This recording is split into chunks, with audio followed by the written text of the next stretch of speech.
أفضل الخلق قد خرج من الدنيا ومات عليه الصلاة والسلام. تعرف كيف مات النبي عليه الصلاة والسلام؟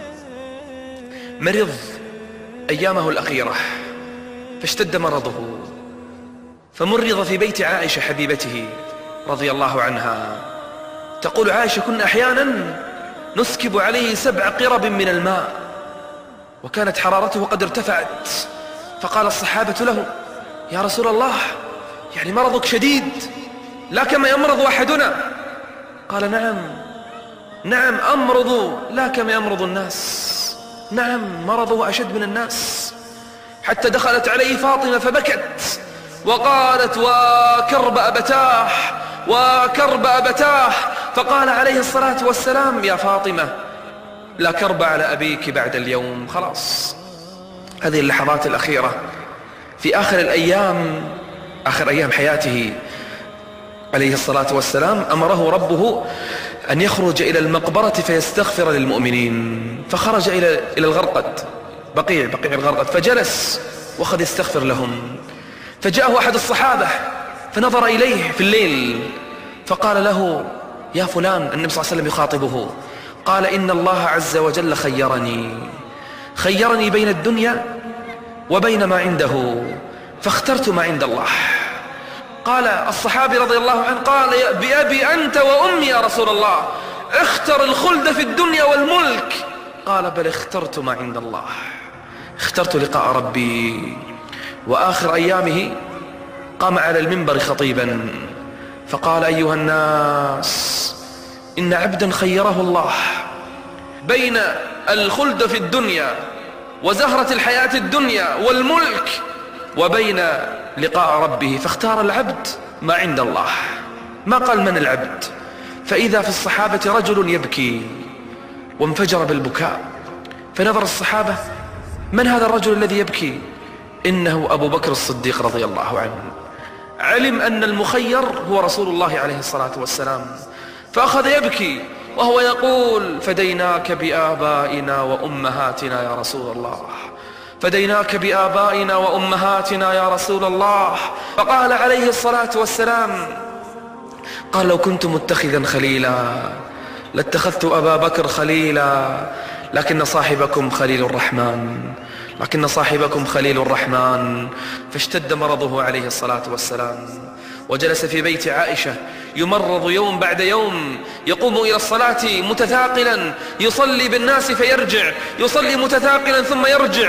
تقول عائشة: آخر حياته كان يصلي جالسا مما حطمه الناس، حتى جاء اليوم فجاءه بلال يؤذنه بصلاة الفجر. قال: يا رسول الله، صلاة الفجر. قال: يا بلال، مر أبا بكر فليصلي بالناس، خلاص لا أستطيع بعد اليوم أن أصلي بكم، مروا أبا بكر فليصلي بالناس. فقالت عائشة: يا رسول الله، إن أبا بكر رجل أسيف حزين يبكي ما يتحمل الصلاة. قال: مروا أبا بكر فليصلي بالناس.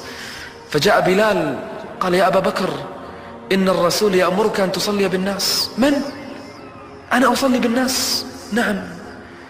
نعم إنه أبو بكر، لكن فرق بينه وبين النبي عليه الصلاة والسلام. فإذا بأبي بكر يقيم بلال بالصلاة وأبو بكر يتقدم. تخيل الآن وضع الصحابة، أول مرة ربما تقام الصلاة ويفتقدون إمامهم، قائدهم، نبيهم، حبيبهم، يلتفتون: أين هو لم يخرج. من تقدم؟ إنه أبو بكر. وضع صعب لأبي بكر رضي الله عنه. كبر أبو بكر في الصلاة وكبر الصحابة، فإذا النبي عليه الصلاة والسلام يقوم من مجلسه فيكشف الستار. أي ستار؟ بينه وبين المسجد ستار، غرفته عند المسجد. فكشف الستار ونظر الصحابة كأن الصفوف قد اختلت، ظنوا أن النبي سوف يخرج عليه الصلاة والسلام، لكنه نظر إليهم وابتسم وفرح وقال: يأبى الله والمسلمون إلا أبو بكر، لا يرضون إلا بأبي بكر رضي الله عنه.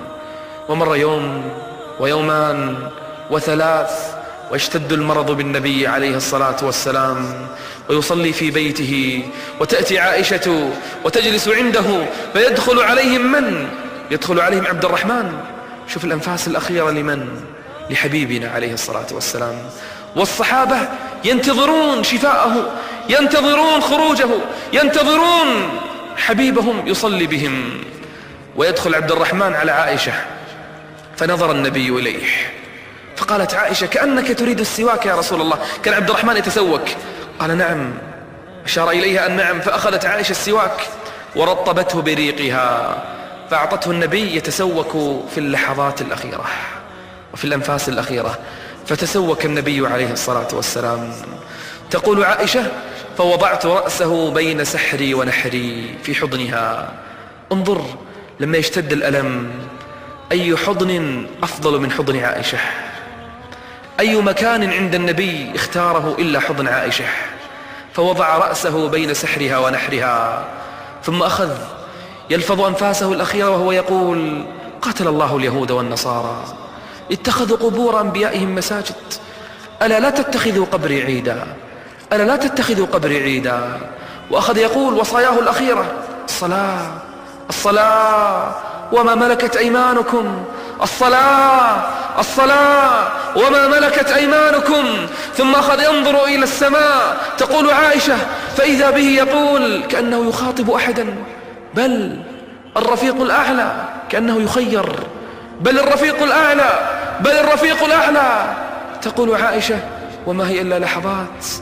فغمض النبي عليه الصلاة والسلام عيناه أو عينيه. وضعت عائشة رأس النبي على الفراش وغطته عليه الصلاة والسلام، وانتشر الخبر. الصحابة يتناقلون: صحيح الخبر؟ الرسول مات؟ حبيبنا نبينا قائدنا؟ سمع عمر بن الخطاب رضي الله عنه بالخبر فقال: ما مات رسول الله، من زعم أن النبي قد مات ضربته بالسيف. ذهب يكلم ربه، وعده ربه كما وعد موسى ربه، وسوف يرجع، سوف يرجع ويضرب بالسيف أعناق أقوام يزعمون أنه قد مات. ما مات رسول الله، من زعم أنه قد مات ضربته بالسيف. سمع من؟ أبو بكر بالخبر، فأسرع الخطى، خرج من بيته، وصل إلى بيت ابنته عائشة، فتح الباب وجد عائشة جالسة. الخبر صحيح؟ نعم. جاء إليه، كشف الغطاء عن وجهه، نظر فإذا النبي عليه الصلاة والسلام قد توفي. قبله بين عينيه، دمعت عينا أبي بكر، قال: طبت حيا وميتا يا رسول الله، طبت حيا وميتا يا رسول الله، والله والله لا يذيقنك الله الموت مرة أخرى. خلاص، هي الموت الأخيرة. ثم غطاه وخرج إلى الصحابة. نظر الصحابة ينظرون في دهشة، ينظرون ما الخبر. عمر يهدد الناس، أبو بكر صامت. قال أبو بكر: يا عمر اجلس. ما جلس عمر. يا عمر اجلس. ما جلس عمر. يا عمر اجلس. عمر ما يجلس. عمر الصدمة أخذت قلبه، الدهشة وهول الأمر جعلت عمر بن الخطاب يهدد الناس: من زعم أن محمدا قد مات ضربته بالسيف. ترك أبو بكر عمر وذهب بالناس يخطب فيهم، فانجفل الناس كلهم خلف من؟ خلف أبي بكر، وجلسوا يستمعون. ماذا يقول أبو بكر؟ كلهم يتمنى أن الخبر غير صحيح، أن الخبر غير صحيح. فقام أبو بكر ثم قال: أيها الناس، من كان يعبد محمدا فإن محمدا قد مات، فإن محمدا قد مات. تعرف ما معنى قد مات؟ الصحابة ماذا يتذكرون؟ يتذكرون قائدهم في الجهاد، يتذكرون لما قام على الصفا قال: إني نذير لكم بين يدي عذاب شديد. ماذا يتذكرون؟ يتذكرون يكبر فيهم بالصلاة، يسوي صفوفهم. ماذا يتذكرون؟ يتذكرون وهو جالس بعد صلاة الفجر، يتحدثون ويضحكون وهو يبتسم بينهم. ماذا يتذكرون؟ يتذكرون لما كان يخطب فيهم فتذرف العيون وتوجل القلوب. ماذا يتذكرون؟ يتذكرون وهو في المعارك إذا حمي الوطيس احتموا بظهره عليه الصلاة والسلام. ماذا يتذكرون؟ يتذكرون حديثه، قراءته للقرآن: من كان يعبد محمدا فإن محمدا قد مات، ومن كان يعبد الله فإن الله حي لا يموت. الله حي لا يموت.